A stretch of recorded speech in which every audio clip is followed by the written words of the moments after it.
Israel Keys, as you can see in his ID photo, has an orange jacket.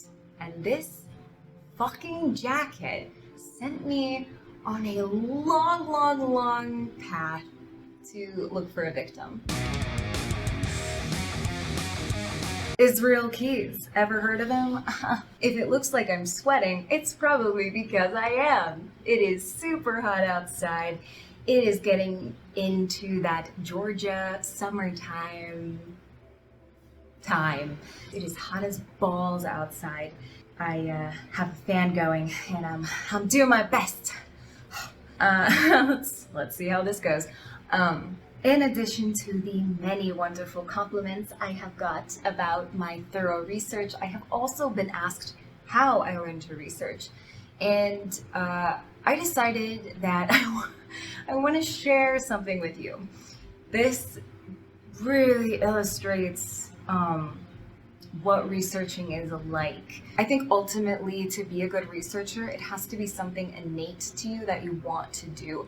At the end of the day, like, you could research for hours and not get the answers that you want. Sometimes you'll end up looking for things for months, emailing, phone calls, sending in public records requests, FOIAs, whatever. And so it can take a very long time and you have to be diligent. And honestly, I'm just obsessive. If I'm looking for something, I want to find it. So I think that you have to have that kind of quality, just this like obsessive, relentless drive to find answers, to find what you're looking for.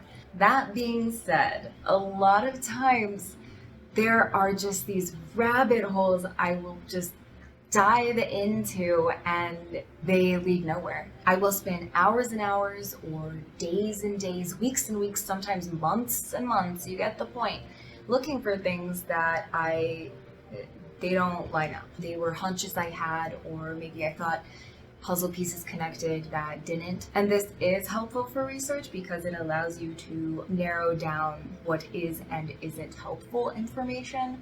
So I want to share this story with you to illustrate one of those rabbit holes I went down that did not pay off, but the story is crazy.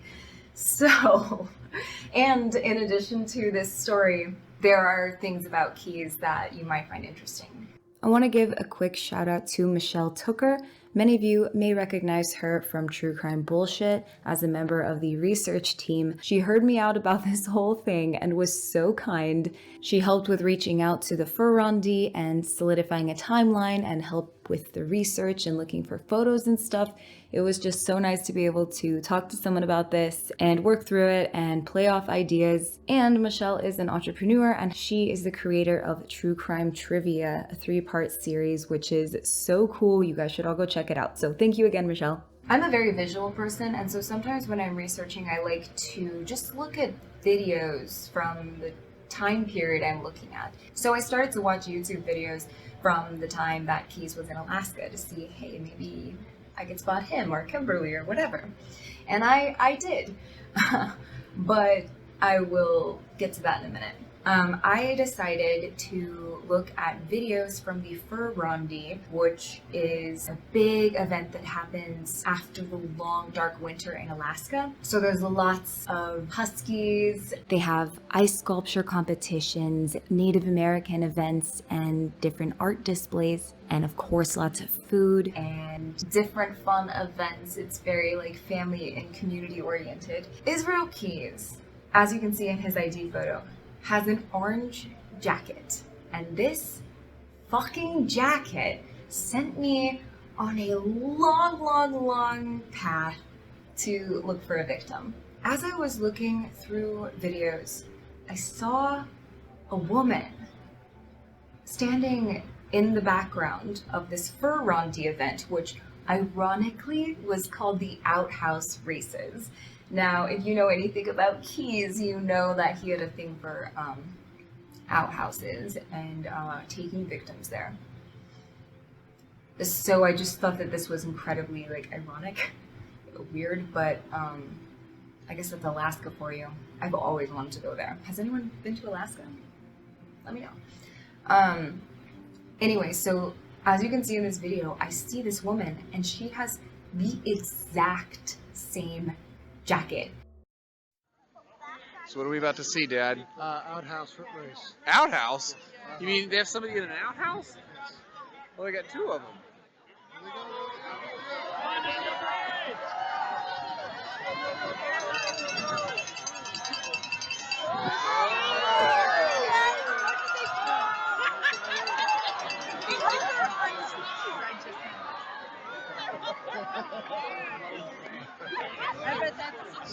Some gave all and some didn't quite give enough.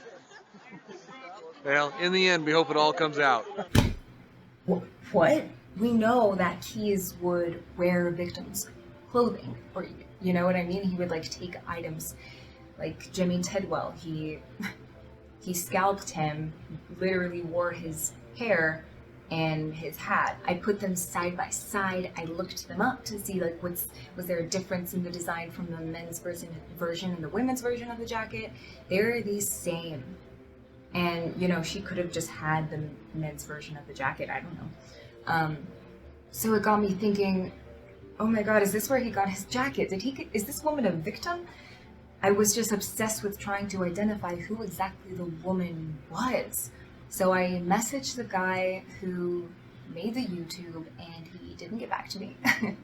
I looked at Key's timeline to see exactly when he was in Alaska, to see if he was at the Ferrandi at that time, and he was there at the time. One of the big, fun, highly anticipated events that happens at the Ferrandi is the running of the reindeer. For the 3rd time in as many years, these generally docile creatures have turned into a stampeding group of predators. Make some noise for the reindeer, everybody! There they are! Thousands of people lined 4th Avenue. What do you think? It's cool. All People right. dress up weird. The running of the reindeer event is basically the Alaska version of the running of the bulls. People get bib numbers and a lot of people dress up in costumes and they run with reindeer.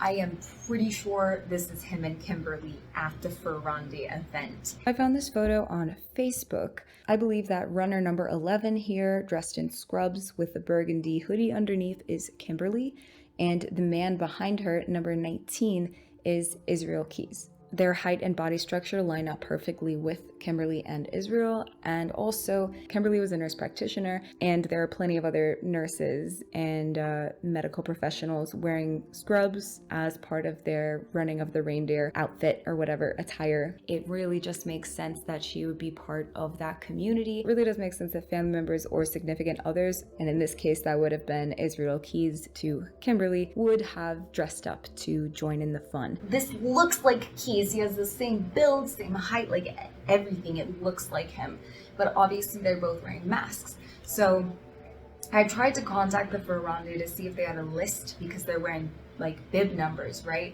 But this was in 2010 though, and when I talked to them, they like had a completely different record system, and their computer, like the system they have now on their computer, is totally different. So what they had in 2010 was all on paper. So I had to then be referred to like the director who was on a trip, so I had to wait like over a week and then call back, and then they had to look at different files. And like the Ferrandi is something that happens once a year for 2 weeks, and so the hour that like the Ferrandi headquarters has very limited hours, and they're in Alaska and I'm in Atlanta, so I have to, there's like time difference like to account for. It is what it is, I guess. But yeah, so all of this digging, I'm looking to find the exact jacket. I tried to talk to some other people who research keys to see what they thought about it, which led me down a whole other path, and I ended up finding a photo looking through past Facebook posts. I found this photo of Israel Keys at this Bluegrass Alaska festival with Kimberly. So that's dated. That's just another date to add to the timeline. That was a completely kind of incidental thing that happened. Researching does that a lot as well. But anyway, getting back to this jacket that had become obsessed with.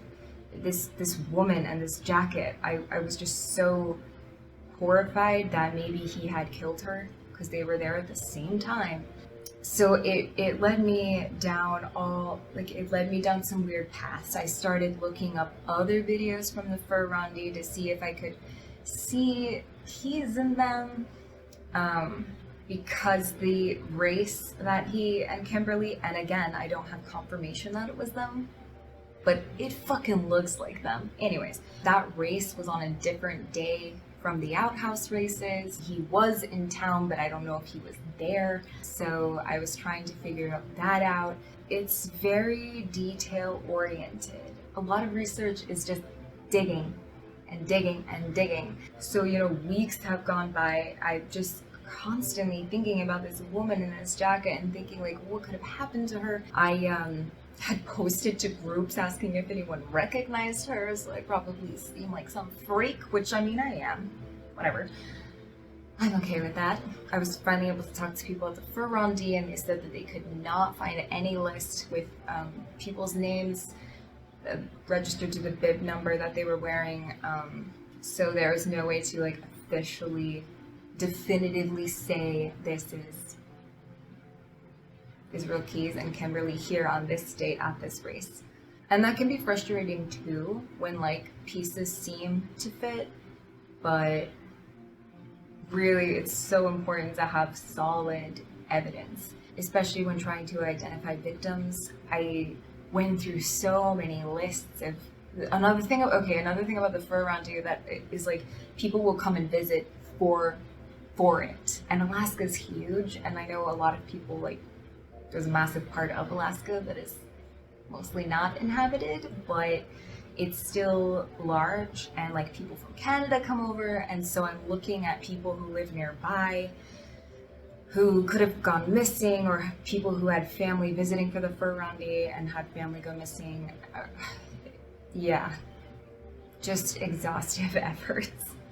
Around the same time, I filed a public records request with the Anchorage Police Department for all of the files on Israel Keys. And I started going through the photos, and I see the orange jacket in his office. And I was like, oh my God, it's the orange jacket, oh my God. And of course, it's the same jacket that he's wearing in his driver's license. So then I'm trying to see, okay, what's the date on his driver's license? And what are the rules about photos? Because sometimes you renew your license, but if I recall correctly, it's in Alaska, because every single state is different. So I'm looking at the dates on his ID, and by the way, this ID I made. There are photos of it, but I had to go on the way back, to make it. I'm crazy. I had to go on the way back machine and find the version of the Alaska driver's license, because as you know, they changed the designs so that it's less likely people will be able to create counterfeit IDs, and over time they become more sophisticated with scanners and watermarks and stuff, blah blah blah. So essentially I get to this point and I cannot identify the woman. They clearly have the same jacket, they were there at the same time, but I can't identify her, and I don't even know if she was missing. They could have just had the same jacket. I thought that was a bit odd, because as you can see in the photo, she's literally wearing the same colored beanie and same colored gloves. What are the odds? What are the odds of that? Right? I just had to know if she was a victim or not. I had to figure out who she was, and ultimately I never did, because I discovered, here, let me back this up real quick. all of the files that I got from the Anchorage Police Department through the public records request, they had left out a number of audio recordings. And I got an email from them saying, oh, we forgot to add these, so we just uploaded them so you can go download them from the portal. So I go do that. And these audio recordings are the interviews that the Anchorage Police Department did with Kimberly Anderson, Israel Keys' ex-girlfriend at the time. I start listening to these audio recordings. And I get my answer. Listen to this. Oh, what kind of coats does he have? Winter coats? He had one that I won, like an orange. I did a raw jacket that was too big for me. I won it like years ago when Mackie won, and then I think he has just a plain, like, black one or whatever. Any special thing on the black one? Mm-mm. Any markings on it? No, I think it's pretty just plain. I don't remember any, like, emblems. Is it long or short, like Short. like waist length, or Short, longer? Yeah.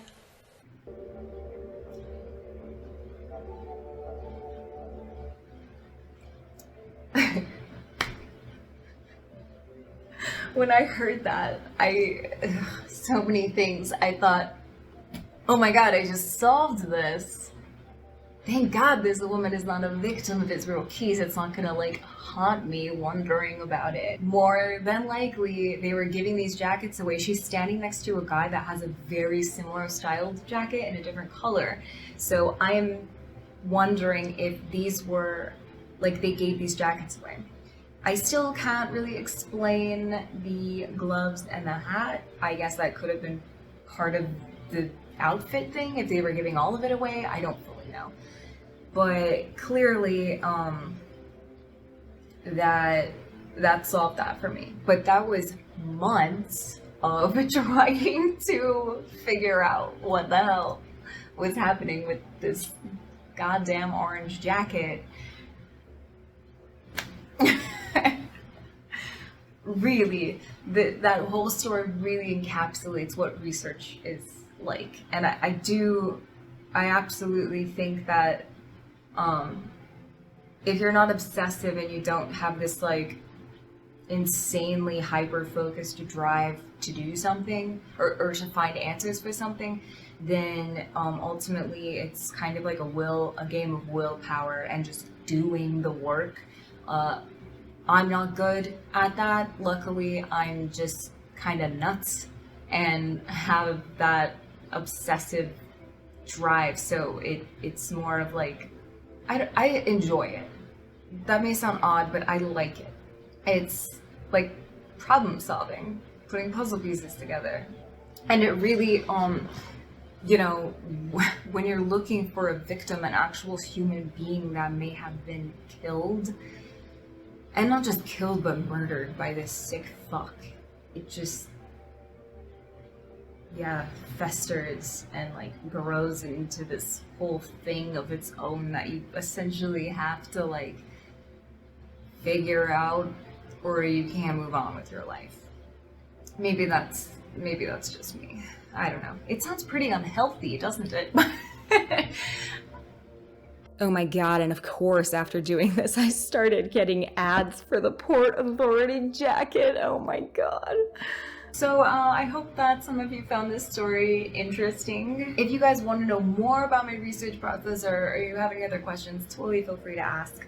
You can get early access to these videos by subscribing to www.murderpm.com, and if you go to that address /special, you can get 50% off on an annual membership, and this comes with the ebook, my ebook, when it is finished being edited. The link is in the description. Thank you guys so much for watching. My name is Victoria Evans. Be safe out there.